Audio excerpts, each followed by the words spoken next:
అంశాలు ఏంటనుకుంటున్నారు తెలంగాణ రాష్ట్రంలో ఇప్పటి వరకు? యోయో టీవీ వీక్షకులకు, రవి గారికి, రాంభూపాల్ గారికి మరియు రాములు గారికి, రామరెడ్డి, తెలుగు ప్రజలందరికీ శుభ సాయంత్రం. తెలంగాణ రాష్ట్రంలో రెండోసారి ముఖ్యమంత్రి అయిన రేవంత్ రెడ్డి గారు అన్ని హామీలు ఇచ్చి ఎన్నోసారి మూడోసారి కదా రెండో ముఖ్యమంత్రి కేసీఆర్ గారు రెండో ముఖ్యమంత్రి అనాలి. ఫస్ట్ 2 సార్లు ఆయన కేసీఆర్ గారు రాష్ట్ర ఏర్పడ్డాక మూడోసారి కాబట్టి మూడో ముఖ్యమంత్రి అనాలి మనం. కేసీఆర్ గారు మొదటి ముఖ్యమంత్రి, రెండో ముఖ్యమంత్రి రేవంత్ రెడ్డి గారు. వారు ఇచ్చిన హామీలకు రాష్ట్రంలో జరుగుతున్న పనులకు పొంతన లేదు.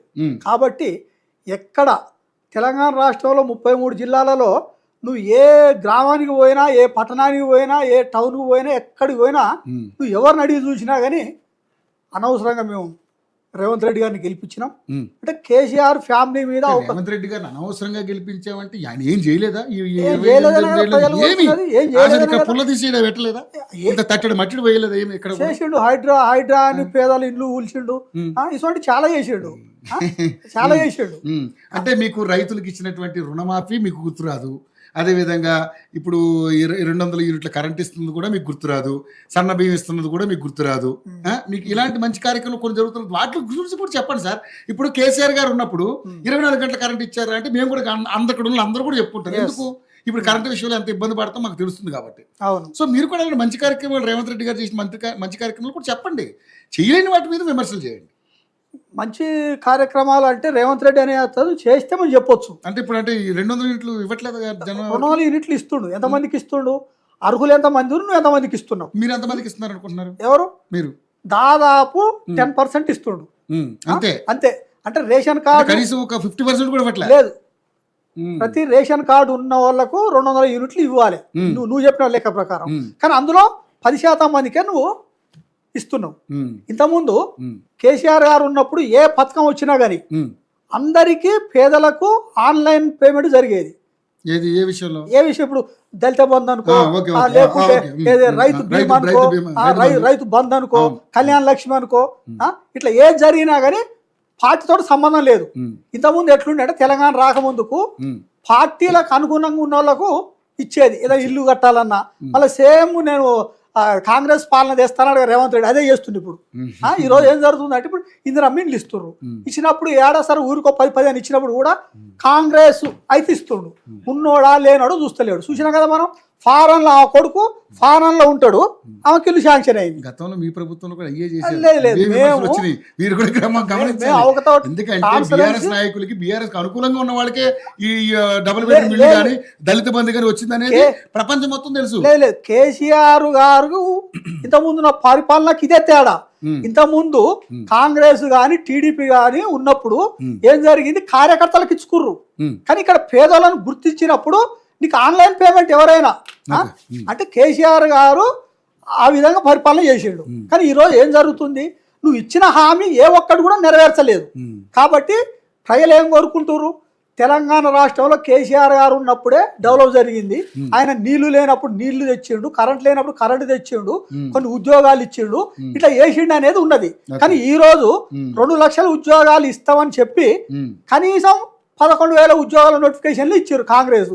60,000 ఇచ్చి అందులో కూడా ఆ మిగిలినవి ఇప్పుడు టీఆర్ఎస్ పార్టీ మేము ఉన్నాక ఇచ్చిన నోటిఫికేషన్లు అయ్యి గ్రూప్ 1 కానీ, గ్రూప్ 2 కానీ, గ్రూప్ 4 కానీ ఇంకా మిగిలిన జాబులు. కానీ వాళ్ళు కొత్తగా ఇచ్చింది ఏమి లేదు. 2 ఉద్యోగాలు ఊడగొడితే 2 లక్షల ఉద్యోగాలు ఇస్తామన్నారు. ఏది రేవంత్ రెడ్డి ప్రభుత్వం. కానీ ఈరోజు ఏం జరిగింది? అది విఫలమైండు. యువతకు ఏం చేసిండు? పెన్షన్ ఇస్తాను, ఏది నిరుద్యోగ వృత్తి ఇస్తా అన్నాడు. 10th అయిపోయిన వాళ్ళకు 5,000 తోటి మొదలు పెడితే ఇంటర్, డిగ్రీ, పీజీ, ఎంపీలు, పిహెచ్డి 5,000 నుంచి 5 లక్షల వరకు ఇస్తా అన్నాడు. అదే విధంగా యువతలకు, అమ్మాయిలకు 18 సంవత్సరాలు నిండిన వాళ్లకు స్కూటీ ఇస్తా అన్నాడు. ఇంతవరకు ఏది లేదే.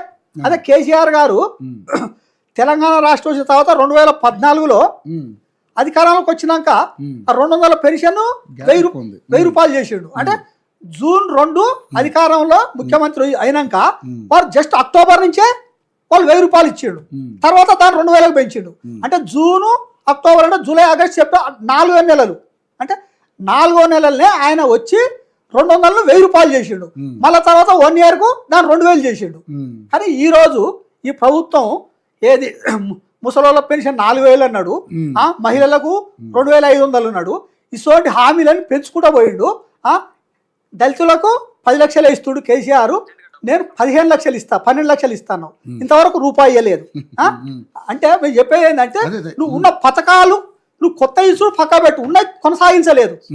అంటే ప్రభుత్వం రేవంత్ రెడ్డి ప్రభుత్వం విఫలమైంది కాబట్టి ప్రతి పల్లెలో ప్రతి జిల్లాలో ప్రజలు ఏం కోరుకుంటారు, మేము తప్పు చేసినాం, మళ్ళీ టీఆర్ఎస్ ఎప్పుడు అధికారంలోకి రావాలి, బీఆర్ఎస్ ప్రభుత్వం అధికారంలోకి వస్తేనే మేము మంచిగా ఉంటుంది అనే ఉద్దేశంతో ప్రజలు ఎక్కడ చూసినా మీరు ఏ సర్వే చూడండి, ఎక్కడికైనా మీరు మైకి పెట్టండి, మీరు మీ ఉంది కదా మీ యోయో టీవీ, మీరు ఎక్కడికి వెళ్ళినా కానీ తెలంగాణ ప్రజలు టీఆర్ఎస్ను కోరుకుంటారు, కేసీఆర్ను కోరుకుంటారు. కేసీఆర్ ఎప్పుడు వస్తాడు, మళ్ళీ వస్తేనే అభివృద్ధి జరుగుతుందని వాళ్ళు కోరుకుంటారు. అంటే ప్రజలు ఇప్పుడు ఏ రకంగా కోరుకుంటున్నారు, గత ప్రభుత్వం కంటే ఈ ప్రభుత్వం బాగా చేస్తుందని నమ్మి ఓట్లు వేసినాం, ఈ ప్రభుత్వం కంటే ఆ ప్రభుత్వం బెటర్ అనుకుని ఓట్లు వేస్తారు అనుకుంటున్నారా? మేము తెలంగాణ రాష్ట్రాన్ని తీసుకొచ్చిన కేసీఆర్ గారిని 2 సార్లు ముఖ్యమంత్రి చేసినాం.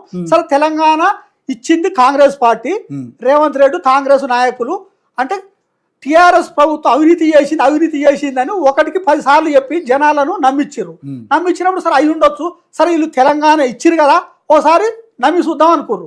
కానీ ఈరోజు ఏం జరిగింది, కేసీఆర్ ఇస్తానన్న దానికి డబల్ ఇస్తానన్న నువ్వు ఆ ఉన్న పథకాలను అమలు చేస్తలేవు, దానికి తోడు తెలంగాణకు నష్టం జరిగే విధంగా కేసీఆర్ గారు మన గోదావరి మీద 968 టీఎంసీల వాటర్ మనకు హక్కు ఉంటే దాన్ని దాదాపు 828 టీఎంసీలకు పర్మిషన్ తెచ్చిండు. ఇంకా మిగిలిన 140 టీఎంసీలకు కొన్ని వర్క్ చేస్తే మిగిలిన పర్మిషన్ వస్తుంది. ఇప్పుడు భారీ నీటిపారుదల శాఖ మంత్రి హరీష్ రావు గారు 299 టీఎంసీలు చాలు మాకు సంతకం పెట్టి వచ్చారంట కదా, మరి ఎందుకు మరి అలా చేశారు? 299 టీఎంసీలు అనేది ఇంతకుముందు చెప్పినా మళ్ళీ కూడా చెప్తున్నా.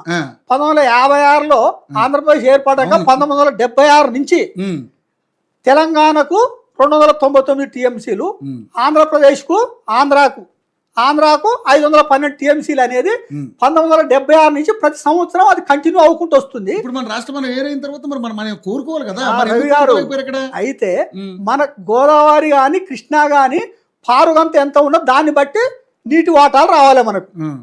అంటే మహారాష్ట్ర కానీ కర్ణాటక కానీ గోదావరి కృష్ణ మీద ఎంత ఉన్నది ఆ లెక్క ప్రకారం మనకు రావాలి. అంటే దాదాపు 69% మన తెలంగాణకు వాటర్ రావాలి. ఇప్పుడు ఉన్న 811 టీఎంసీలలో 69% మన తెలంగాణకు వాటర్ రావాలి, మిగిలింది ఆంధ్రాకు పోవాలి. కానీ ఆ రోజు మన ఆంధ్రప్రదేశ్ కలిసి ఉన్నాం కాబట్టి 512, 299, 1976 నుంచి అది ప్రతి సంవత్సరం కంటిన్యూ అవుకుంటూ వస్తుంది. దానికి టెంపరీగా నడుస్తుంది తప్ప సపరేట్గా 299 టీఎంసీలకు సంతకం పెట్టింది ఎక్కడ లేదు. ఇది మరీ చెప్తున్నాం.